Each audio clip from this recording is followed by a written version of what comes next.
राम राम। सुंदरकांड की ये पावन कथा अब दोहा 43 से आगे बढ़ती है।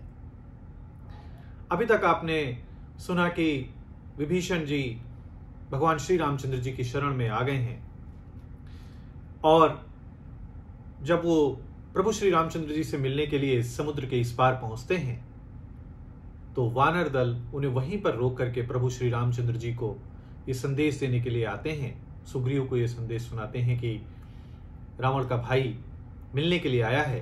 तो सभी लोग ये विचार करते हैं कि कहीं इसमें शत्रु की कोई चाल तो नहीं है, परंतु प्रभु कहते हैं कि जो भी मेरी शरण में आया है मैं उसको अस्वीकार नहीं कर सकता, भले ही उसमें कितनी ही हानि क्यों ना हो जाए।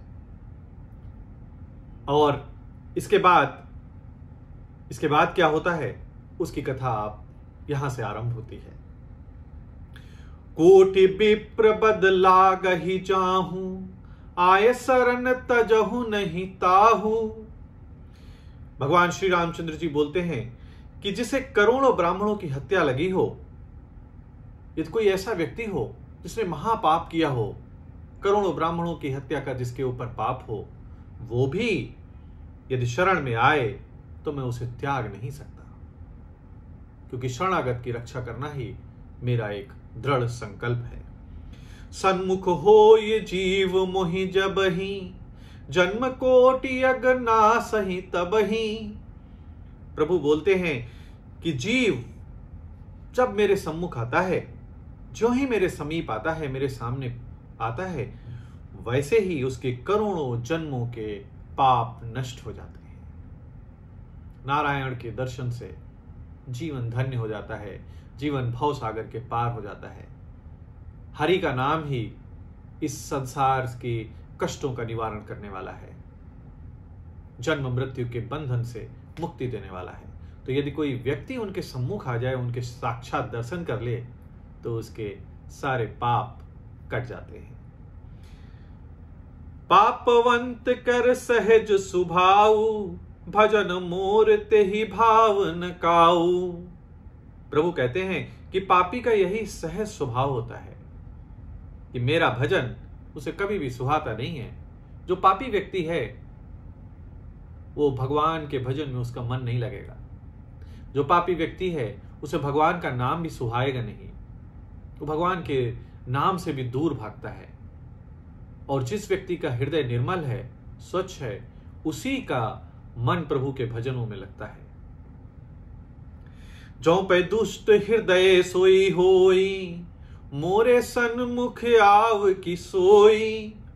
और भगवान कहते हैं कि यदि वह निश्चय ही दुष्ट हृदय का होता, वो रावण का भाई अवश्य है। रावण जो पापी है उसका भाई अवश्य है, लेकिन यदि उसका हृदय दुष्ट हृदय होता तो क्या वो मेरे सम्मुख आ सकता था?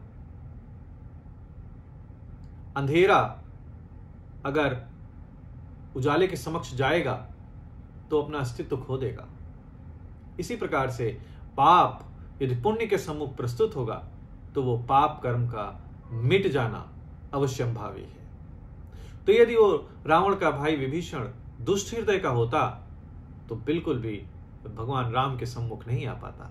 और यही भगवान रामचंद्र जी सुग्रीव और सभी वानरों को समझाते हुए कह रहे हैं। निर्मल मन जन सो मोहि पावा, मोहि कपट छल छिद्र न भावा। भगवान कहते हैं कि जो मनुष्य निर्मल मन का होता है वही मुझे पा सकता है। जिसका हृदय निर्मल है, जिसके हृदय में विभिन्न प्रकार के कलुष, विद्वेष, लोगों की बुराइयां, हमेशा जो पापी विचार हैं, यदि वो किसी के हृदय में हैं तो ऐसे हृदय में भगवान वास नहीं करते। जिसका हृदय निर्मल है, स्वच्छ है, अच्छे विचारों से भरा है, केवल भगवान वहीं पर उसी के हृदय में निवास करते हैं। और भगवान कहते हैं कि मुझे कपट और छल छिद्र बिल्कुल भी सुहाते नहीं हैं। ऐसे व्यक्ति मुझे पसंद नहीं है जो कपटी हैं। भेद लेन पठवा दस सीसा, कबहु तबहु न कछु भय हानि कपीसा। भगवान कहते हैं कि यदि रावण ने उसे मेरा भेद लेने को भी भेजा है तो हे सुग्रीव, अपने को कुछ भी भय या हानि नहीं है। यानी अगर रावण ने भेज भी दिया है किसी को, तो कोई आपका भेद लेकर के कुछ कर नहीं सकता। यदि आप में इतनी सामर्थ्य है, आपको खुद के सामर्थ्य पर विश्वास है, तो कोई भी आपका भेद लेकर के भी आपका कुछ बिगाड़ नहीं सकता है। आपको स्वयं पर, अपनी क्षमताओं पर विश्वास होना चाहिए। जग महु सखा निसाचर जेते, लक्ष्मण हनहि निमिष महु तेते। भगवान आगे कहते हैं कि हे सखे, हे सुग्रीव, जगत में जितने सारे भी राक्षस हैं, लक्ष्मण क्षण भर में ही उन सभी को नष्ट कर सकते हैं। भगवान यहां पर लक्ष्मण की वीरता का भी वर्णन करते हुए सुग्रीव को और आश्वासन दे रहे हैं, विश्वास दिला रहे हैं। वो कह रहे हैं कि संसार में जितने भी पापी हैं, जितने भी राक्षस हैं, यदि लक्ष्मण चाहें तो उन्हें एक ही क्षण में नष्ट कर सकते हैं।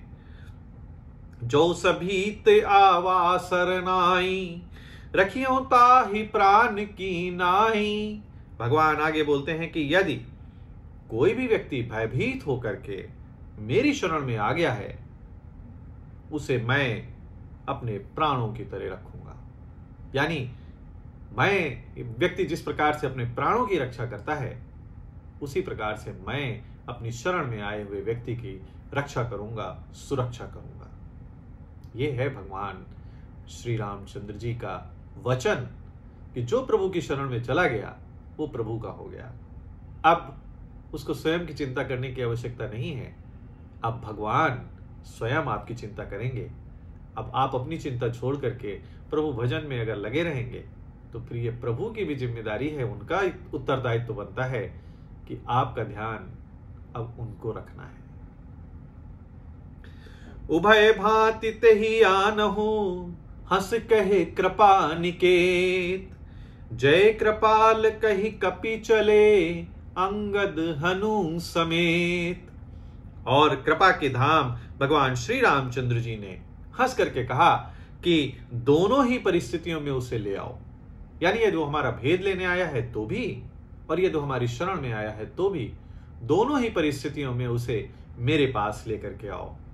और तब अंगद और हनुमान जी सहित सुग्रीव जी, कृपाल भगवान श्री रामचंद्र जी की जय हो, ऐसा कहते हुए चल पड़े विभीषण जी को लाने के लिए। तो आपने यहां पर इस दोहे में आपने सुना कि भगवान किस प्रकार से ये शिक्षा दे रहे हैं, ये बता रहे हैं कि जो भी व्यक्ति आपकी शरण में आता है, क्योंकि शरण में कोई व्यक्ति ऐसे नहीं आता जब वो परेशानी में होगा, कष्ट में होगा, दुख में होगा, असमर्थ होगा, विवश होगा, तभी वो किसी की शरण में जाता है। तो यदि कोई आपकी शरण में आया है तो आपको उसकी रक्षा, उसकी सहायता उसी प्रकार करनी चाहिए, उसका ध्यान उसी प्रकार रखना चाहिए जिस प्रकार आप अपने प्राणों की रक्षा करते हैं, प्राणों का ध्यान रखते हैं। यही इस दोहे का संदेश है, यही भगवान श्री रामचंद्र जी आपको बताना चाहते हैं। यहां पर सुंदरकांड का दोहा 44 संपन्न होता है। इसके आगे की कथा आपको मैं कल फिर सुनाऊंगा। तब तक के लिए जय श्री राम।